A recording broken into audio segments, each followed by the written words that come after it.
So see here, last lecture में हमने motion in plane के अंदर ये देखा था कि कौन सा मोशन यूनिफॉर्म हुआ करता है, कब मोशन नॉन यूनिफॉर्म होता है और कब यूनिफॉर्मली एक्सेलरेटेड होता है और कौन से सिचुएशन में बॉडी रेस्ट पे होता है। ठीक है, तो वो एक बार अगर 2 मिनट में समराइज करेंगे फिर से एक बार, तो हम देख सकते हैं आराम से। ये जो है ये अलग अलग हमने सिचुएशंस देखे थे और उसका ग्राफिकल मीनिंग भी देखा था। ठीक है ना, तो जो देखो अगर बॉडी रेस्ट में है तो क्या होता है, the graph between displacement and time remains horizontal, okay, and all other graphs like velocity time graph and acceleration time graph remains coincident with the x-axis, no doubt. But when the body is in uniform motion, तो अगर body जो है वो uniform motion में अगर move कर रहा है तो मतलब अगर वो उसका डिस्प्लेसमेंट जो है वो टाइम के साथ प्रोपोर्शन में होता है हमेशा। तो याद रखो ठीक से, the displacement equation of displacement contains first power of time, ये हमको अच्छी तरह से समझना है।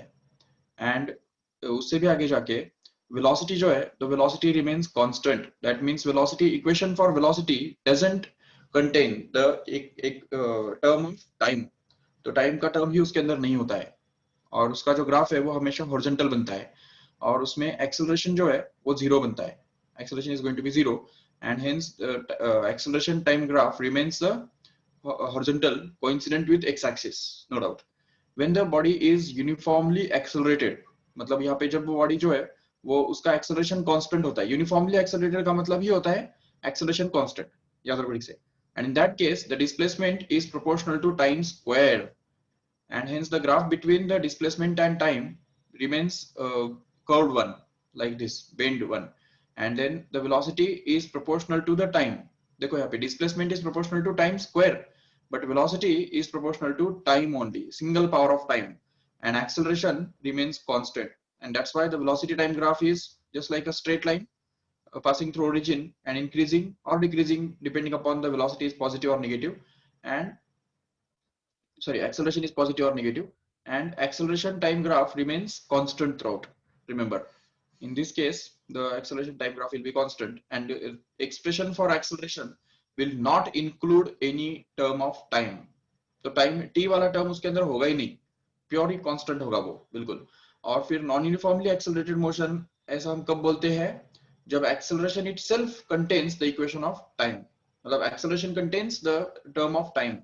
तो एक्सेलरेशन के फॉर्मूला के अंदर टाइम का एक तो भी टर्म होगा, तो इससे हमको पता चल जाएगा कि acceleration is not constant and acceleration depends on the time anyhow, maybe time or maybe time square or maybe time cube or maybe time raised to 4, and accordingly the velocity will depend either times on time square or time cube or time raised to 4 or time raised to 5, that is one more power of asset of the acceleration, and displacement also will depend on time accordingly, so which can be judged। okay, तो अभी देखो यहाँ पे next step में हम अभी देखेंगे आज के लेक्चर में कि आपको मैं और कुछ एग्जांपल्स देने वाला हूं जिसमें आपको ये पहचानना है कि whether the body is moving with constant velocity और it's moving with constant acceleration और वेरिएबल एक्सेलरेशन। दैट मींस देखो कांस्टेंट वेलोसिटी का मतलब यूनिफॉर्म मोशन हो गया, कांस्टेंट एक्सेलरेशन का मतलब यूनिफॉर्मली एक्सेलरेटेड मोशन हो गया, और वेरिएबल एक्सेलरेशन का मतलब हो गया इट्स नॉन यूनिफॉर्मली एक्सेलरेटेड। ठीक है, इनको हमने 4 ऑप्शंस भी बताए थे, ये ए, सपोज इसको हमने बोल दिया था बी, इसको बोला था सी और इसको बोल दिया था डी, करेक्ट है। अभी और कुछ क्वेश्चंस हमको करने हैं जिनके अंदर हमको यही पहचानना होगा कि whether the body is moving with uniform velocity or uniform acceleration or non-uniform acceleration। Let us see, I'll give the example। so सबसे पहला एग्जांपल देखो ठीक से, the position vector of the particle is given by, देखो ठीक से, t square plus 1 into I bar plus t square minus 1 into j bar। Tell me about this particle whether it is uniform, मतलब A B C D ये 4 options में से कौन सा option इसके लिए सुटेबल है, बताओ फटाफट। whether it is at rest or it is moving with uniform velocity or uniform acceleration or non uniform acceleration, क्या समझते हो? तो देखो इसके डिस्प्लेसमेंट का इक्वेशन के अंदर मतलब पोजीशन वेक्टर के इक्वेशन के अंदर टाइम स्क्वायर ये टर्म आ रहा है, टाइम स्क्वायर का टर्म आ रहा है बराबर। तो इसलिए इसको अगर हम डिफरेंशिएट करेंगे ना तो हमको वेलोसिटी मिलेगा। देखो D R bar by D T, ये डिफरेंशिएट करो फटाफट। तो टी स्क्वायर का डेरिवेटिव क्या बनेगा, 2t इंटू आई बार प्लस, अब यहाँ पे टी स्क्वायर का फिर से डेरिवेटिव क्या बनेगा, 2t ओनली इंटू जे बार। ओके, तो देखो वेलोसिटी के इक्वेशन के अंदर टाइम फिर भी आ रहा है, देखो ठीक से। तो ये जो इक्वेशन है वो वेलोसिटी का इक्वेशन हमको मिल गया। देखो v bar can be written to be equal to 2t i bar plus 2t j bar. Okay, and now if we differentiate this equation also with respect to time, then we can get the expression for acceleration, that is dv bar by dt, which is actually going to be, अब यहाँ पे देखो इसका अगर derivative निकालेंगे तो क्या होगा, 2t का डेरिवेटिव क्या बनता है, सिर्फ 2 बनता है, तो इंटू आई बार प्लस यहाँ पे फिर से 2t का derivative only 2 into j bar, and this is going to be the expression for acceleration. So acceleration is found out to be 2 I bar plus 2 j bar. And now we can just see this equation carefully. Since this equation doesn't contain the term of time, ये equation के अंदर किधर भी तुमको time दिख रहा है क्या, बिल्कुल नहीं। जिसका मतलब ये होता है कि acceleration is going to be a constant. Okay, and since acceleration is constant in magnitude as well as direction, what we can say is the velocity of the body is going to be proportional to time. And that's why since acceleration is constant, we can just conclude that the body is moving with constant acceleration. देखो ठीक से, body जो है it's moving with constant acceleration, and that's why the motion of the body is going to be uniformly accelerated. Remember, तो ये हो गया उसका motion, uniformly accelerated, no doubt. चलो ठीक है, अभी एक और एग्जांपल ले लो जो कि वेक्टर फॉर्म में ही रहेगा। देखो ठीक से, are bar is expressed as, suppose 5t minus 2 into I bar plus 3 minus 4t into J bar. Okay, ये R bar का एक्सप्रेशन दिया हुआ है तुमको, ठीक है। Just check whether this equation represents the body moving with uniform velocity or uniform acceleration or non-uniform acceleration. If we just differentiate this equation, then we get dr bar by dt, which is going to be actually equal to 5 into I bar plus, अच्छा plus नहीं minus आएगा यहाँ पे क्योंकि 3 का derivative 0 और minus 4t का derivative -4 only into j bar. Now see here, this is the expression for velocity, and since velocity equation for velocity doesn't include any term of time, what does it mean?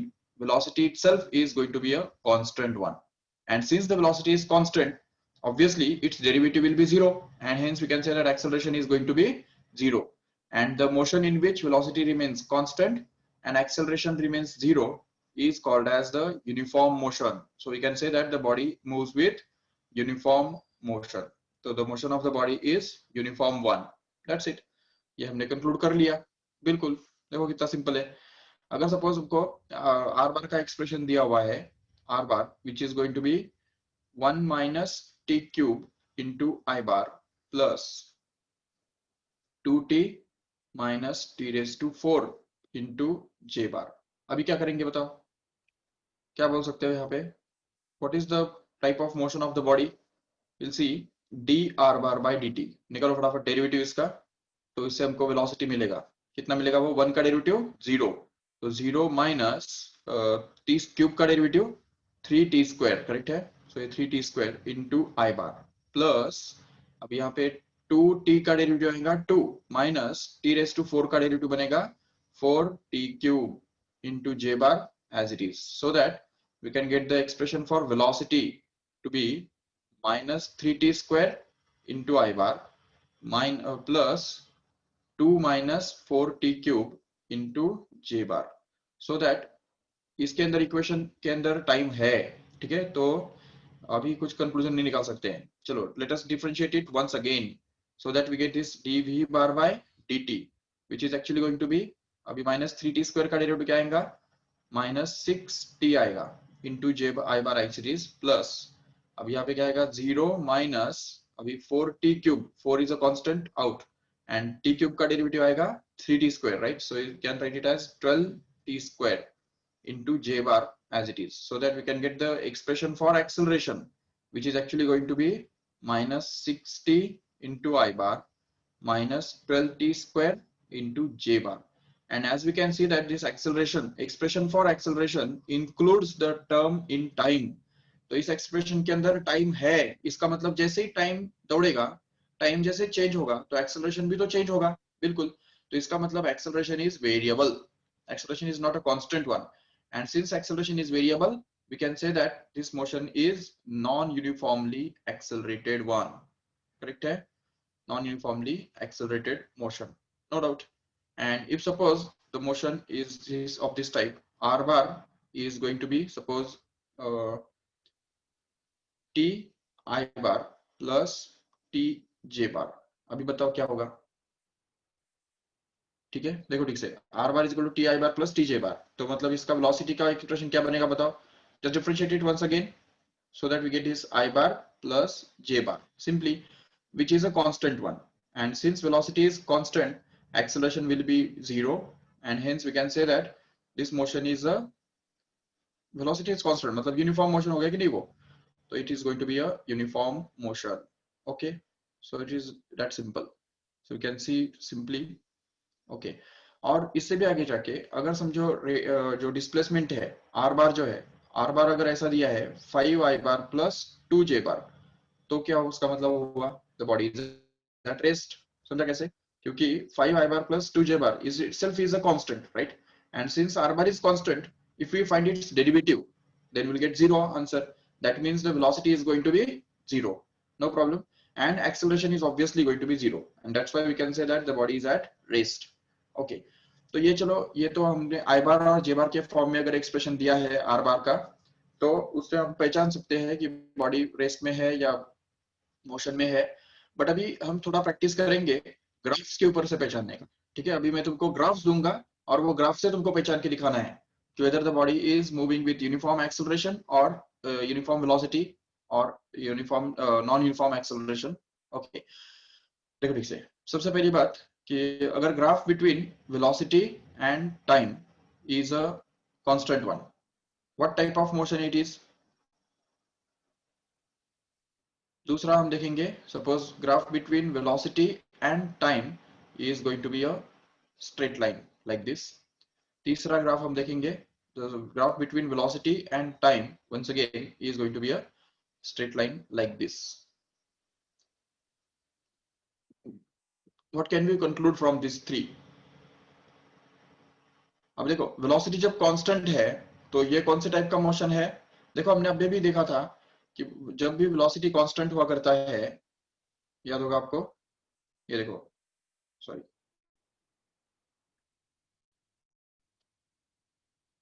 अरे हाँ ये देखो क्या बताया था कि when the velocity is constant, what happens is body is moving with the, देखो velocity जब कांस्टेंट होता है, ये वाला कैसे कि नहीं वो, when the velocity is constant the body moves with uniform motion. ये लर्न करो तुम सब ठीक से, पहले ये पूरा ध्यान में रखो। ये सारे अगर ग्राफ तुमको ध्यान में रहेंगे ना तभी तुमको वो क्वेश्चंस आएंगे।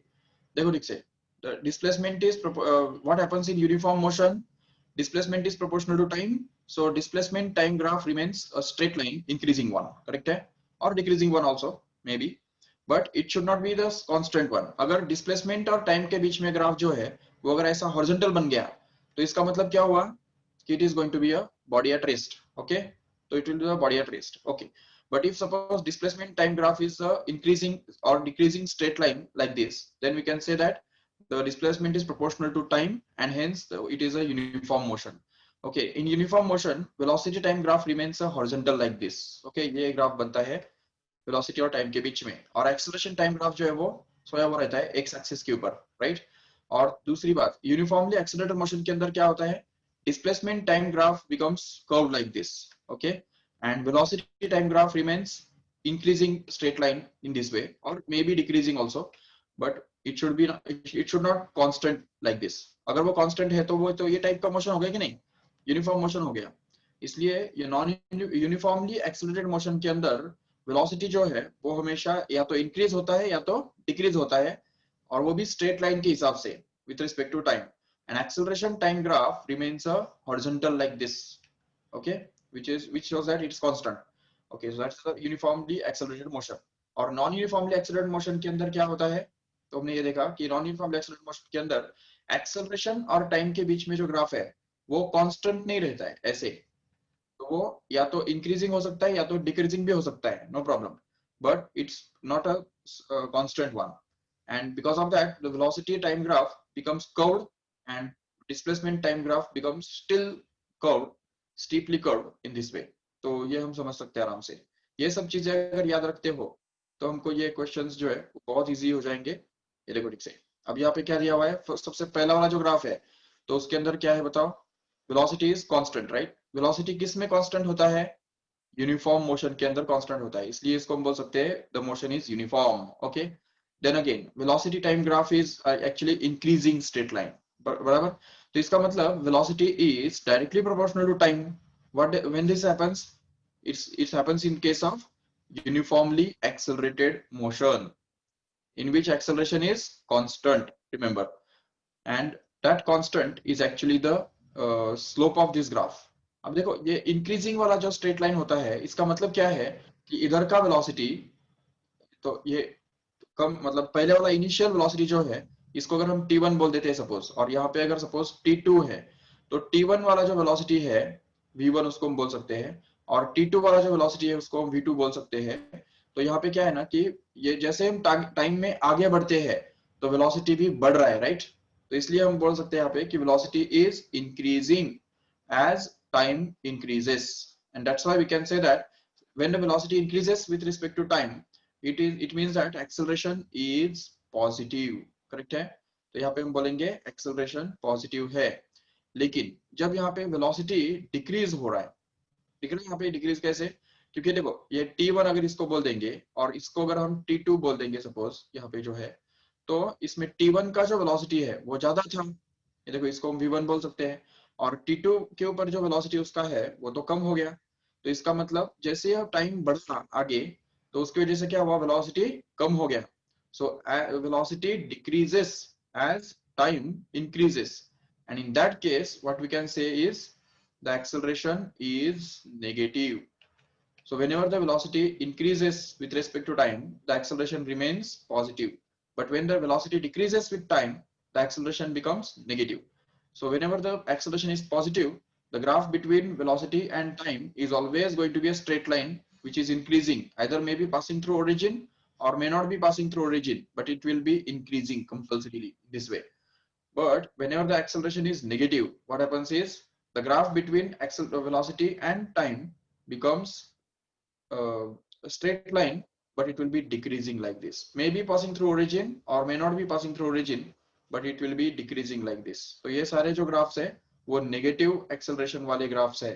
तो ये देखो नेगेटिव एक्सेलरेशन इसको हम बोल सकते हैं, और ये सारे जो ग्राफ्स है वो पॉजिटिव एक्सेलरेशन वाले ग्राफ्स है, याद रखो ठीक से. लेकिन ये ग्राफ किसके बीच में होना चाहिए, वेलोसिटी और टाइम के बीच में होना चाहिए, कभी भी नहीं, ठीक है. तो ये याद रखो ठीक से. These are the characteristics of these graphs. Okay, now we'll see the next question. चलो ठीक है, इससे हमको इतना तो पता चल गया कि this motion is these two motions are uniformly accelerated. Okay, ये दोनों मोशन जो है वो यूनिफॉर्मली एक्सेलरेटेड है, जबकि ये जो है फर्स्ट मोशन जो है वो यूनिफॉर्म है. चलो ठीक है, अभी मुझे बताओ अगर डिस्प्लेसमेंट टाइम ग्राफ, अच्छा एक बात मत बताओ, अगर सपोज वेलोसिटी और टाइम के बीच में जो ग्राफ है वो अगर ऐसा हॉरिजॉन्टल है यहाँ पे, मतलब एक्स एक्सिस के साथ कोइंसिडेंट है, तो वो मोशन कौन से टाइप का होगा बताओ. एक्स एक्सिस के साथ coincident like this, the graph is just coincident with x axis. Yes, velocity is zero. तो वेलोसिटी जीरो का मतलब क्या हुआ, the body is at rest. Very good, बिल्कुल करेक्ट. ओके, अभी देखो अगर एक्सेलरेशन और सॉरी डिस्प्लेसमेंट और टाइम के बीच में ग्राफ हम ड्रॉ करते हैं, और डिस्प्लेसमेंट टाइम ग्राफ अगर ऐसा मिलता है, मतलब straight line passing through origin and increasing one, ऐसा अगर है, तो ये किस टाइप का मोशन है बताओ जल्दी. Displacement time graph is going to be a straight line increasing one. So this motion is going to be of uniform once again. समझा कैसे? Uniform motion. Why? Because velocity is constant, because the displacement is proportional to time. चलो ठीक है। अगर दूसरा question पूछे जाए, मान लो कि डिस्प्लेसमेंट और टाइम के बीच में जो ग्राफ है वो ऐसा बनता है, अभी क्या बताओ? अभी इसका मतलब क्या हुआ? Displacement time graph is going to be a horizontal straight line, horizontal, parallel to x-axis. What does it mean? The body is at rest. Very good. It's at rest. Body is at rest. Why? Because displacement is not changing with respect to time. It's constant. That means velocity will be zero. No doubt. Okay. अगर displacement और time के बीच में जो graph बनता है वो अगर ऐसा बनता है तो इसका मतलब क्या होगा बताओ? अगर वो कर्व्ड है ऐसे इंक्रीजिंग कॉनकेव अगर कर्व्ड है तो इसका मतलब क्या होगा? It's going to be a uniformly accelerated motion है वो। समझा कैसे? Uniformly accelerated motion. ओके। और अगर वो कर्व जो है वो कर्व भी अगर ऐसा भी रहेगा, सपोज कॉन्वेक्स भी रहेगा, तभी भी क्या बोलेंगे? Graph velocity decreases and time increases, which means velocity is inversely proportional to the time. Still it is uniformly accelerated motion.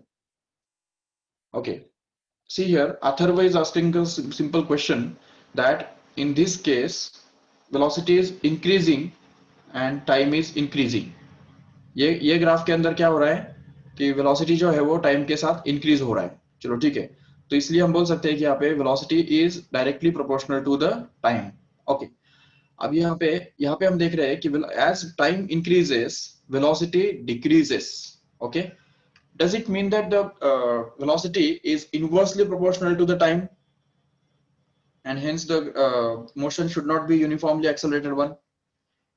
See here, I will explain it on the another paper. See here. अभी एक simple सा example मुझे बताओ, अगर y is equal to suppose 30x, ये एक equation है, ठीक है? इसको हम ऐसा बोल सकते हैं y is proportional to x।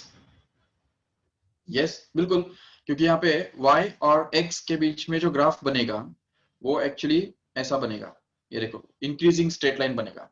ठीक है, मान लो कि यहाँ पे y is equal to 30x plus 5 है। Okay, 30x plus 5। अभी कैसा ग्राफ बनेगा बताओ? अभी ग्राफ बनेगा ऐसा।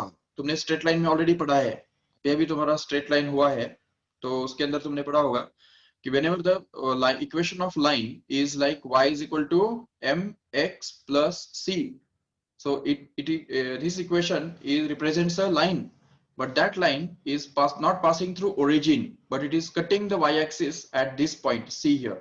तो इस c पॉइंट पे वो कट करता है। और अब यहाँ पे अगर y equal to 30x plus 5 है तो इसका मतलब यहाँ पे ये जो डिस्टेंस है ये कितना रहेगा? 5 रहेगा जरूर। ओके। अभी मुझे बताओ, अगर ग्राफ जो है वो अगर ऐसा है तो ये भी तो स्ट्रेट लाइन ही है ना। देखो अभी इस केस में ग्राफ इक्वेशन क्या हो सकता है बताओ? अगर मान लो कि इक्वेशन है y is equal to 10 minus X. Imagine करो, सिर्फ इमेजिन करो अभी y is equal to 10 minus X, इसका ग्राफ कैसे बनेगा बताओ? देखो यहाँ पे अगर 1 ले लेते हैं, ये 2, सपोज ये 3, या सपोज 4, 5, 6, 7, 8, 9 एंड 10। ओके, सो ये हमने एक्स एक्सिस के ऊपर डाल दिया।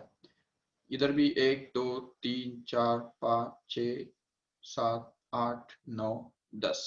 ओके, कौन सा पॉइंट बनेगा इस ग्राफ के ऊपर बताओ? जब x इक्वल टू 0 होगा तो y क्या बनेगा? 10 बनेगा।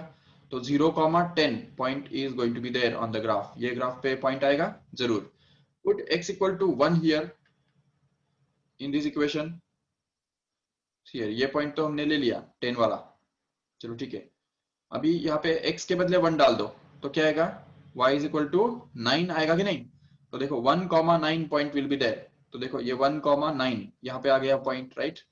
ठीक है, अभी मुझे बताओ, जब x इक्वल टू 2 डालेंगे तो y का वैल्यू कितना मिलेगा? 8, राइट? सो इसलिए फिर 2 पे उसका वैल्यू 8 बन रहा है।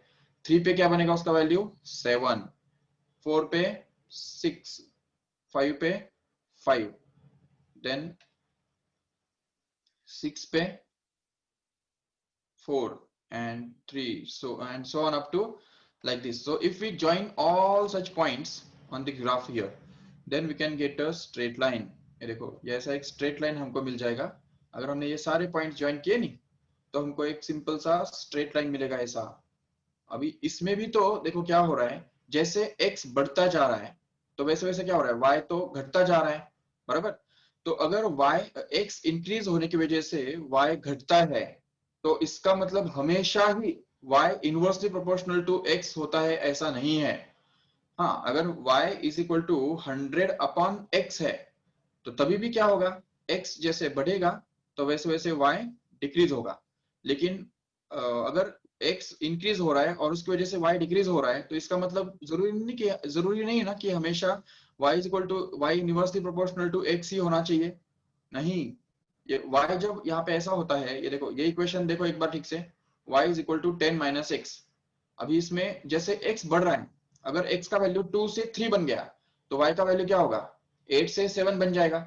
मतलब जैसे as x increases, y is decreasing here in this case, but still in this case y is not inversely proportional to x. Check y, इसको हम बोल सकते हैं कि ऐसा, ये जो है ये इक्वेशन को बोल सकते हैं क्या, y is inversely proportional to x? बिल्कुल नहीं, डिनोमिनेटर में तो कुछ है ही नहीं यहाँ पे। तो इसलिए यहाँ पे हम बोल सकते हैं कि y inversely proportional to x का कंडीशन ही अलग है, उसके बारे में सोचो ही मत, वो अलग है। तो ये बात याद रखो ठीक से कि हमेशा जब भी ये x और y जब एक बढ़ता है और एक कम होता है, तो उसका हमेशा इसका मतलब वो इनवर्सली प्रोपोर्शनल टू होगा, ऐसा जरूरी नहीं है। समझा अथर्वा?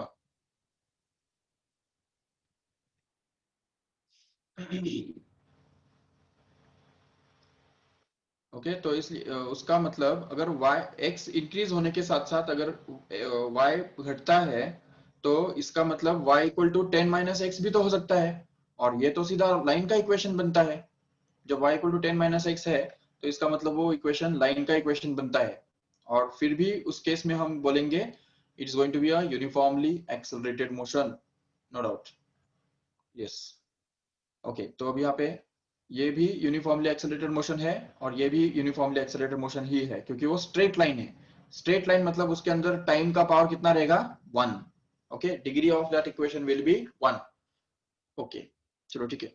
अब यहाँ पे ये यूनिफॉर्मली एक्सेलरेटेड है, और ये मोशन भी यूनिफॉर्मली एक्सेलरेटेड है, बिल्कुल राइट है। दोनों मोशन यूनिफॉर्मली एक्सेलरेटेड है, क्योंकि ये दोनों कर्व्ड है। दोनों केस में s और t जो है कि बीच में जो ग्राफ है, वो इस तरह से बेंड होने वाला ग्राफ है, कर्व्ड ग्राफ है। ठीक है, अभी मुझे बताओ, एक्सेलरेशन और टाइम के बीच में जो ग्राफ है, वो अगर ऐसा है कांस्टेंट वन, तो कौन सा टाइप का मोशन होगा बताओ? If acceleration time graph remains constant, horizontal like this, then the motion will be of uniformly accelerated. Okay, because acceleration itself is constant, right? And if suppose the acceleration and time graph is coincident with x-axis like this, तो अगर वो x axis के साथ सोया हुआ रहेगा, तो उस case में एक्सेलरेशन, उस केस में मोशन कौन सा रहेगा, यूनिफॉर्म मोशन रहेगा, करेक्ट है। तो here in this case the motion will be a uniform one. Okay, तो ये सारी चीजें हैं, ग्राफ से भी हम वो मोशन पहचान सकते हैं आराम से, बिल्कुल। चलो ठीक है।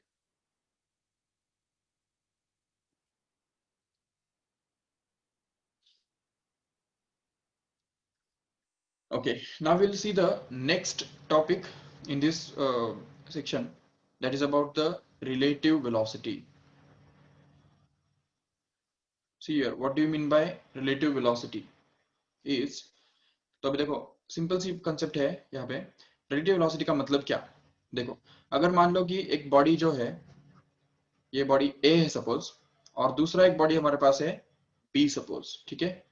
तो अभी ए जो बॉडी है वो आगे बढ़ रहा है, और उसका जो वेलोसिटी है वो सपोज 15 मीटर पर सेकेंड है। ओके, और बी जो बॉडी है वो भी आगे बढ़ रहा है, बट उसका जो वेलोसिटी है वो सिर्फ 10 मीटर पर सेकेंड है। या चलो उसका जो वेलोसिटी है उसको मान लेते हैं कुछ नहीं तो ऐसा करो, ये जो है ए बॉडी जो है, तो उसका वेलोसिटी मान लेते हैं 10 मीटर पर सेकेंड, ओके, और दूसरा जो बॉडी है उसका जो वेलोसिटी है वो रहेगा 7 मीटर पर सेकेंड, चलेगा? ठीक है। अभी देखो ये बॉडी जो है, दोनों बॉडीज जो है वो एक स्ट्रेट लाइन में आगे बढ़ेंगे। ये सपोज उनका पाथ है, this is the path of motion, okay. So see now, after 1 second where will be this body A here? तो ए बॉडी जो है वो 10 मीटर दूर चला जाएगा, बिल्कुल। लेकिन बी बॉडी जो है वो सिर्फ 7 ही मीटर जा पाएगा, क्योंकि उसका वेलोसिटी कितना है? 7 मीटर पर सेकेंड, राइट? सो इसलिए उसका वेलोसिटी कम होने की वजह से वो 7 ही मीटर आगे जा बढ़ पाएगा। ठीक है, तो ये आ गया यहाँ पे 7 मीटर पर सेकेंड। ठीक है, अभी देखो ये बॉडी और ए बॉडी और बी बॉडी, इन दोनों के बीच में डिस्टेंस कितना है? अभी 1 सेकेंड के बाद देख सकते हो 3 मीटर है, बराबर 3 मीटर। चलो ठीक है, उनके दोनों के बीच में डिस्टेंस 3 मीटर हो गया आफ्टर 1 सेकेंड, ओके। चलो ठीक है, अभी after 2 seconds find out the distance between this two, just check. After 2 seconds this body A will be at 20 meter, right? Because its speed is 10 meter per second, okay, but body B will be at 14 meter here, तो यहाँ पे 14 metre पे वो रहेगा। तो अभी इन दोनों के बीच में डिस्टेंस कितना है बताओ? ये देखो 20 और 14, how much is the distance between these two? After 2 seconds it is going to be 6 meter, correct है? Okay, now what happens at the after 3 seconds, let us check. तो 3 सेकंड के बाद ए बॉडी जाएगा 30 metre पे और B body जाएगा 21 metre पे, correct है? 21 मीटर पे। चलो ठीक है, तो 21 और 30 इन दोनों के बीच में अभी कितना डिस्टेंस है? 9 मीटर का, और वो भी कब? 3 सेकंड के बाद, राइट? चलो ठीक है, अभी 4 सेकंड के बाद देखो ठीक से, ये बॉडी जाएगा 40 मीटर पे और बी बॉडी जाएगा यहाँ पे 28 मीटर पे। तो उनके दोनों के बीच में डिस्टेंस कितना है अभी नोट करो। So it will be 12 meters after 4 seconds, okay? Can you expect or can you guess what will be the distance between these two bodies after 5 seconds? Just put it in chat box fast. Very good, 15 meter, correct है।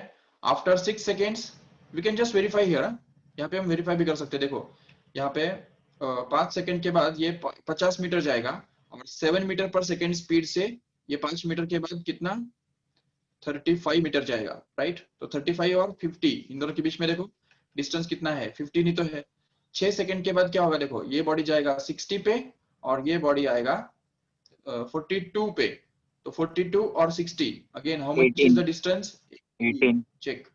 तो ऐसा ही हम आगे continue कर सकते हैं और बोल सकते हैं कि ये देखो 7 सेकंड के बाद 21 मीटर डिस्टेंस पे रहेंगे वो, 8 सेकंड्स के बाद 24 मीटर डिस्टेंस पे रहेंगे वो। तो इसका मतलब उनके बीच में जो डिस्टेंस है वो हर सेकंड कितना बढ़ रहा है? 3 मीटर से बढ़ रहा है। चेक करो, देखो 3 का टेबल ही हो गया कि नहीं ये? तो इसलिए हम देख सकते हैं यहाँ पे कि अगर हम ये बी बॉडी के अंदर बैठे हैं, मान लो कि if you are sitting in this body B here, तो हमारा जो फ्रेम रेफरेंस है वही बॉडी बी हो जाएगा कि नहीं? तो बी बॉडी के रेफरेंस फ्रेम में अगर हम देखेंगे तो 1 सेकेंड में बॉडी ए जो है वो हमारे से 3 मीटर आगे चला गया, 2 सेकेंड के बाद 6 मीटर आगे चला गया, 3 सेकेंड के बाद ये 9 मीटर आगे चला गया, 4 सेकेंड के बाद वो बॉडी हमारे से कितना 12 मीटर आगे चला गया। तो ऐसा करते करते हम देख सकते हैं आराम से कि हर सेकेंड बाय सेकेंड वो ए बॉडी जो है वो हमारे बी बॉडी के हिसाब से कितना डिस्टेंस से आगे बढ़ रहा है? 3 मीटर पर सेकेंड के हिसाब से आगे बढ़ रहा है। इसको बोलते हैं रिलेटिव वेलोसिटी। देखो ठीक से, what is the relative velocity of A with respect to B? देखो जब हम बोलते हैं कि A with respect to B का मतलब क्या होता है? with respect to B matlab means we are sitting in the body B, okay? We are observing the motion of A with respect to the body at B. That means body B is to be assumed as at rest, okay? body B को हमको ऐसा assume करना है जैसा कि वो rest में हो, ठीक है? तो अगर बॉडी B रेस्ट में है तो A का वेलोसिटी कितना हमको मिलेगा? 3 मीटर पर सेकेंड। इस 3 मीटर पर सेकेंड को हमने क्या बोला? Relative velocity of A with respect to B, okay? चलो ठीक है। सो अगर हम यहाँ पे देखेंगे तो relative velocity of A with respect to B कैसे हमने निकाला, फॉर्मूला क्या है उसके लिए बताओ, how we have found out this the velocity, relative velocity of A with respect to B. तो उसके लिए हमको क्या करना पड़ा, ए का जो वेलोसिटी था 10 मीटर पर सेकेंड, उसमें से ये बी का जो वेलोसिटी है 7 मीटर पर सेकेंड, उसको माइनस करना पड़ा कि नहीं हमको। तो इसलिए यहाँ पे हमारा फॉर्मूला बन जाएगा V A minus we B. समझा ठीक से। तो this is the formula for the relative velocity, remember. So relative velocity जब हम निकालते हैं तो इसका मतलब हम हमेशा डिफरेंस निकाल रहे होते हैं। So you can call it as v relative. तो v relative is already equal to v A minus we b. लेकिन ये किसका रिलेटिव वेलोसिटी होगा, ए का, और with respect to what, b. अच्छा दूसरा एक एग्जांपल देता हूं, अभी तुमको आंसर करना है, देखो ठीक से। अगर suppose we have the two bodies P and Q. Body P is moving in a forward direction with the velocity of 50 kilometer per hour, okay? And body Q is moving in the forward direction with the velocity of 40 kilometer per hour, okay? So now tell me what should be the relative velocity of P with respect to Q. जल्दी डालो chat box में के अंदर। Yes very good, Parth have given the correct answer, Atharva also have given the correct answer. What about others, समझा कि नहीं ये concept ठीक से। देखो ठीक से, P is moving with 50 kilometre per hour and Q is moving with 40 kilometre per hour. So what should be the relative velocity of P with respect to Q? We can say 10 kilometre per hour. Don't forget kilometre per hour, okay? चलो ठीक है। अगर इसी basis पे और एक तुमको question पूछा गया कि अगर मान लो एक बॉडी जो है, ये m बॉडी जो है वो आगे बढ़ रहा है suppose 72 kilometre per our speed से, राइट? और n बॉडी जो है वो आगे बढ़ रहा है सपोज 60 किलोमीटर पर आवर इस स्पीड से। तो अभी बताओ, अभी क्वेश्चन सुनो, पहले पहले चैट बॉक्स में मत डालो, क्वेश्चन सुनो proper. What is the relative velocity of n with respect to m? अभी चैट बॉक्स में डालो। Very good, very good. Parth has given correct answer. Veer also, Prashant also, Rishikesh also. Very good. See here, the relative velocity of n with respect to m is going to be minus 12. Why this minus sign is there? Just subtract this smaller number from bigger number. ऐसा नहीं है कि हमको सिर्फ smaller number हमको subtract करना है bigger number से। See the formula. देखो यहाँ पे हमने फॉर्मूला क्या देखा, अभी हमने देखा कि देखो ठीक से फॉर्मूला क्या है, relative velocity of A with respect to B. तो उसमें क्या आता है, कौन पहले आता है, ए पहले आता है, बी बाद में आता है। तो किसमें से किसको सब्ट्रैक्ट करना होता है हमको, समझा ठीक से। whenever we have to find out the relative velocity of a with respect to b, तो with respect to जो होता है वो हमको सब्ट्रैक्ट करना होता है। अभी चेक करो जो हमारा एक क्वेश्चन था उसके अंदर क्या पूछा हमको, relative velocity of n with respect to m। So हमको क्या करना पड़ेगा, vn माइनस vm करना पड़ेगा कि नहीं, जरूर। और इसलिए vn जो कि यहाँ पे 60 है तो वो यहाँ पे हमको डालना पड़ेगा 60, और माइनस ये vm यहाँ पे डालना पड़ेगा जो कि 72 है। तो जब हम 60 में से 72 माइनस करेंगे तो ऑब्वियसली हमको क्या मिलेगा, माइनस 12 किलोमीटर पर आवर मिलेगा। What does this minus sign actually means, who can tell me, minus sign का मतलब क्या होता है exactly? Yes, see here, the minus sign actually means, देखो ऐसे करो कि तुम जो है ये n वाला जो बॉडी है कि नहीं, उस बॉडी के अंदर, सॉरी हमको क्या करना है, we have to find out the relative velocity of n with respect to m ना। तो विथ रिस्पेक्ट टू मतलब क्या, उसके अंदर हमको बैठना होता है। तो m वाले बॉडी के अंदर बैठ जाओ, इस बॉडी के अंदर बैठ जाओ। ऐसा इमेजिन करो कि तुम खुद इस m वाले बॉडी के अंदर बैठ गए हो, ठीक है। तो अभी जब हम m वाले बॉडी के अंदर बैठ जाएंगे तो क्या होगा, हम तो बहुत फास्ट आगे चले जाएंगे, लेकिन ये जो n वाला बॉडी है वो थोड़ा पीछे रह जाएगा। जब हम यहाँ पे पहुंचेंगे तो ये n वाला बॉडी यहाँ पे पहुंचेगा। जब हम यहाँ पे पहुंचेंगे तो ये बॉडी यहाँ पे पहुंचेगा। तो इसका मतलब हमारे फ्रेम ऑफ रेफरेंस के अंदर ये जो बॉडी है वो पीछे की तरफ जा रहा है कि नहीं? बिल्कुल सेम वैसे ही जैसे हम अगर सपोज किसी ट्रेन के अंदर बैठे होते हैं तो सारे ट्रीज, पहाड़ या बाकी सब जो प्लेटफॉर्म्स वगैरह है तो वो हमको पीछे जाते हुए दिखते हैं। एक्चुअली वो पीछे जा रहे हैं क्या? बिल्कुल नहीं, वो हमारे रेफरेंस फ्रेम में पीछे जा रहे हैं। तो इसलिए हम देखते हैं कि उनका जो पीछे जाने का जो वेलोसिटी है वो नेगेटिव कहलाता है। Okay, what does this negative sign tells us? That the bodies are moving in the backward direction, in the negative direction of x-axis. अगर हमने positive direction of x-axis हमारे velocity को अगर पकड़ लिया तो all the second body, n body is moving in the negative direction of x-axis and that's why this negative sign appears here. तो यहाँ पे जो negative sign आया उसका मतलब यही है। अच्छा, अभी और एक क्वेश्चन तुमको पूछता हूँ, ठीक है? देखो ठीक से।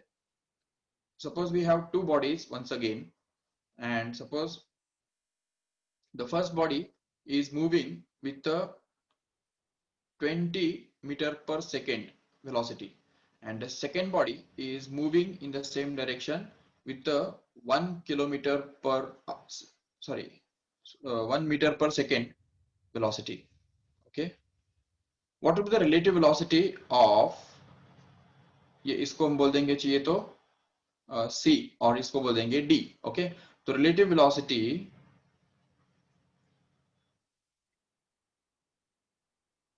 Of c with respect to d कितना होगा? बताओ जल्दी। What is the relative 1. velocity of c with respect to d? It's going to be 19 plus 19, correct है? क्यों? क्योंकि यहाँ पे अभी c with respect to d चाहिए, तो उसके लिए हमको vc माइनस vd करना पड़ेगा। और vc कितना है यहाँ पे? 20 और vd कितना है? 1। तो इसलिए 20 में से -1 करेंगे तो हमको 19 मिलेगा जरूर, बिल्कुल। चलो ठीक है, अभी थोड़ा डिफिकल्ट क्वेश्चन पूछता हूँ तुमको। देखो इसका आंसर मुझे कल बताया तो भी चलेगा। देखो, suppose we have a body A which is moving with the speed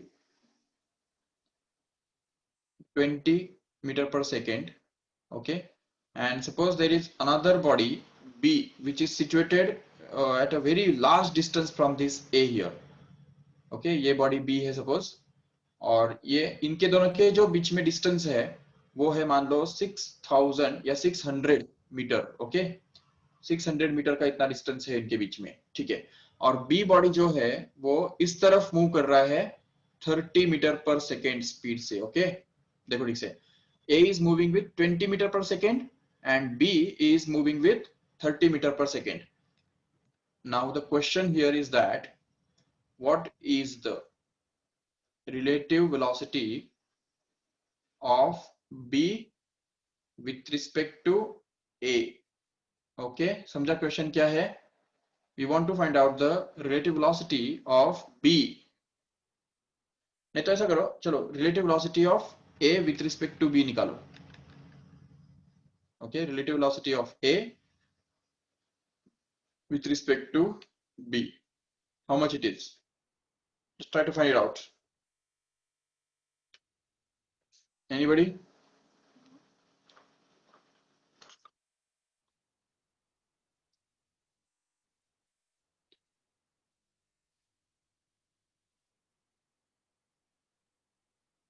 Yes. Most of them are saying that it's 50 and it is correct answer. Actually 50 is going to be the correct answer. Very good, all of you. So basically 50 will be correct answer because see here, can you anybody explain why it is so? Why is it 50?